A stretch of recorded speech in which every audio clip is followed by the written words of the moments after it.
With how big a buzzword blockchain has been in the cryptocurrency world, it was probably only a matter of time before video games hopped on the bandwagon. And indeed, we are seeing blockchain or play-to-earn games starting to surge in popularity. But how exactly does a video game use something like the blockchain? The basic idea is this. Either the games are free to start playing, or you pay some sort of upfront cost, often in crypto, to play the game, and as you play, you earn in-game assets in the form of non-fungible tokens, or NFTs. In case you don't know what an NFT is, it's kind of like crypto in that it's stored on a blockchain, but unlike crypto, each NFT is unique. So they're often artworks, songs, or even memes. For gaming though, they tend to be in-game items like weapons, cosmetic skins, or other collectibles. But hold on a second.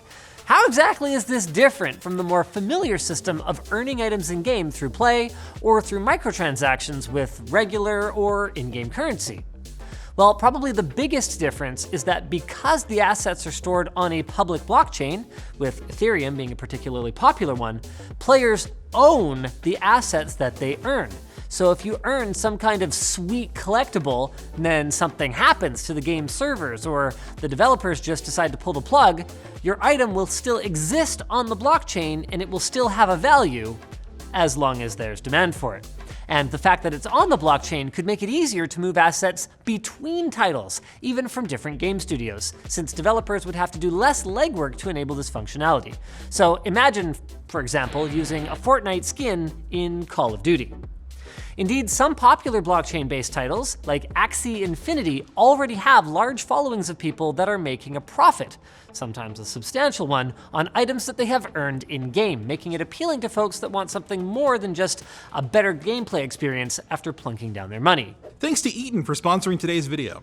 Eaton is the first major manufacturer to offer a global, double conversion, 1 to 3 kilovolt ampere lithium-ion UPS to the market. The Eaton 9PX lithium-ion UPS is a tower and rack mount capable UPS that features an extended battery life of 8 to 10 years, so you can set it and forget it. You can also connect it with Eaton's leading cybersecurity network card, environmental monitoring probe, and automatic transfer switch for expanded cybersecurity, 24/7 monitoring, and redundancy, respectively.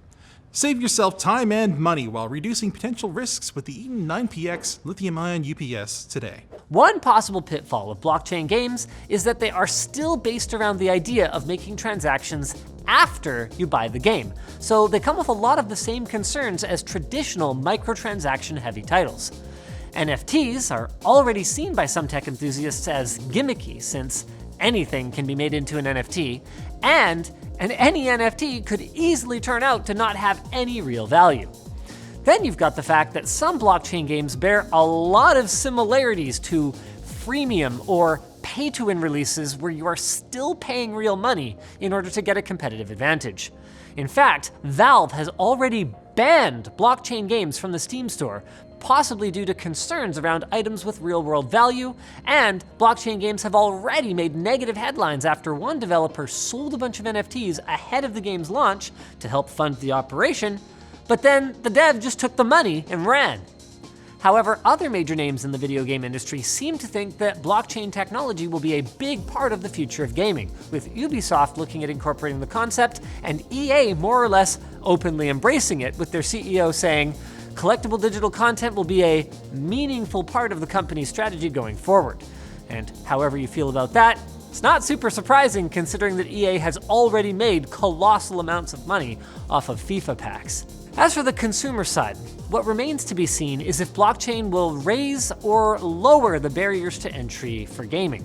While it's possible that it could make gaming cheaper in some situations, since developers could offload certain tasks onto the blockchain instead of using their own servers, it could also drive up the value of the in-game items or characters that players need to be competitive. I mean, it can already run you over $1,000 to buy a decent team in the aforementioned Axie Infinity, for example. But there are other projects out there that are less pay to win and more about accumulating collectibles, such as Supdrive, which offers classic arcade-style games where the games themselves are the NFTs, with each game having unique colors, art, or difficulty. So hopefully we'll see the blockchain paradigm refined as time goes on in a way that works for gamers rather than against them. Just as long as we don't end up having to pay $1,000 for a Luke Skywalker NFT, you know? I am your son. Wait, no, that's not how it goes. Like or dislike, check out our other videos, and leave a comment if you have a suggestion for a future Fast as Possible. Oh yeah, subscribe. Did I say subscribe?